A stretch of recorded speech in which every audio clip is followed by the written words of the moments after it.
Now, you say that you're committed to demystifying mediumship. What do you mean by that? Unfortunately, there's a bit of a view out there that mediumship is for a special select few. That you need to be born with these gifts, and um, it's only a few select few people that can actually communicate with spirit. And I disagree with that. Um, I think that we're all capable of it. I think it's um, part of who we are as humans, and that we can evolve those gifts to the point of it. It's no different. If it's like anything, if you want to be able to do something and you want to do it well, then you have to nurture it. So for me, it's no different to nurturing my mediumship talent to someone nurturing their artistic talent, or nurturing the fact that they can sing, or an elite athlete. It just takes time and dedication. It doesn't necessarily mean that I'm saying that we're all meant to work publicly with it. I'm not saying that. I'm saying that we all have the capability to communicate, not just with spirit, but with our higher self, to receive guidance, to communicate and connect with our loved ones, um, and the loved ones of others. We have that ability. We're just not all meant to be a John Edward or a Lisa Williams, and we're not all meant to work publicly with it. I Um, would agree with that. I would agree with that, and certainly that people very much have, everyone has intuition, everyone has the ability to receive messages, but it's a matter of whether or not you're drawn to develop that gift. exactly. Obviously, I mean, you worked on developing your gift and you have developed it to a high level, and that's really living proof that you don't have to be born with massive, you know, undeniable gifts. Some people are, but a lot of people working in this industry aren't. They come to it, as you said, through trauma or through some sort of life-changing event that pushes them in this direction because that's what they're meant to be doing. But obviously, everything that they did before that was necessary to lead them to this path.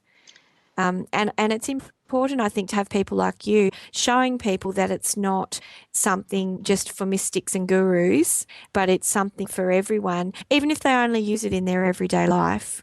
Exactly. Um, and I think that's actually, it's the whole using it in your everyday life, which will have us evolve as a society.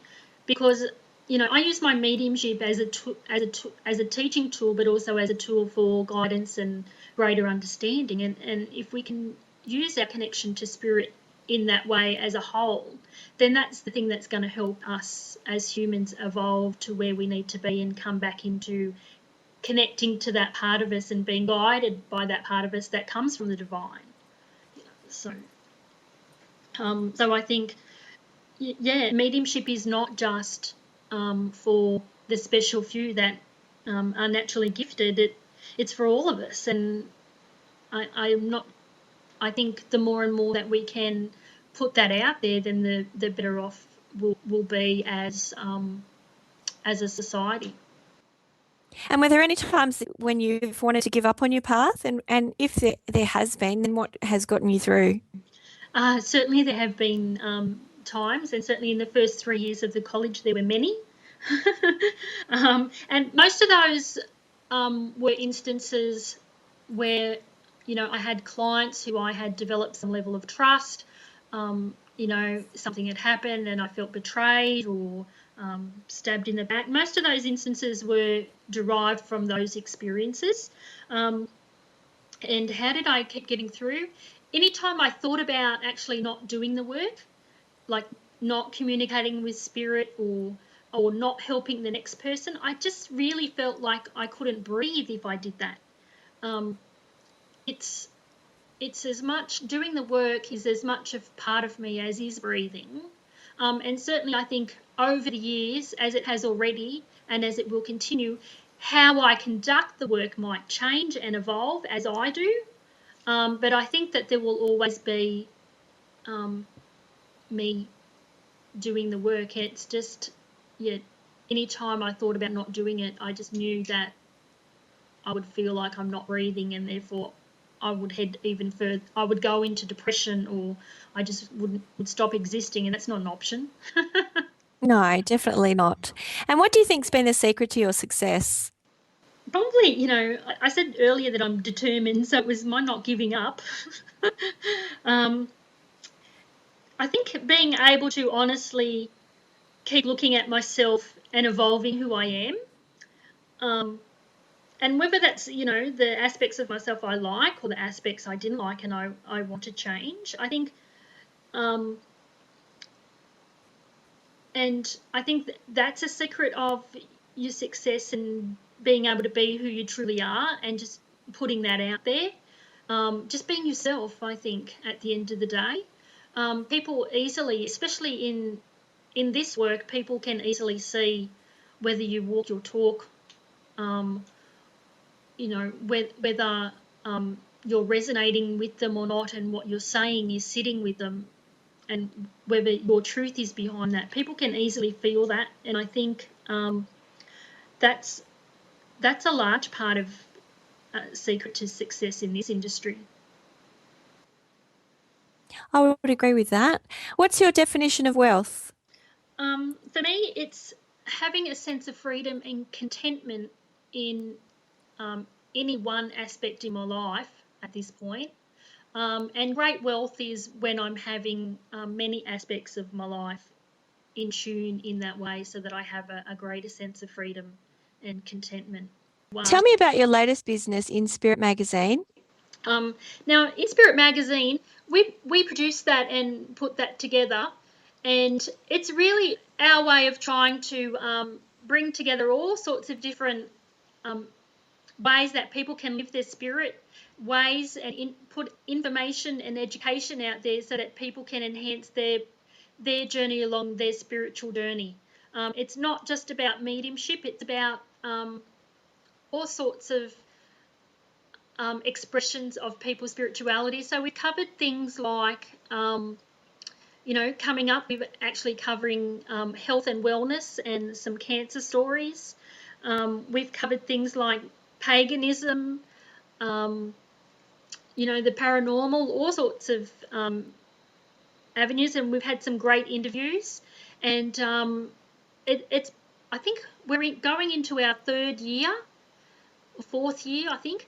And it's been in print for the first time this year. So Ah, excellent. yeah, so next year we're hoping to expand on that, and we're always happy to accept submissions from people and hear their stories, and it's just our way of trying to embrace the greater community, really. Excellent. And what about your work with the documentary DVD Paranormal Investigators and your television series The Believers?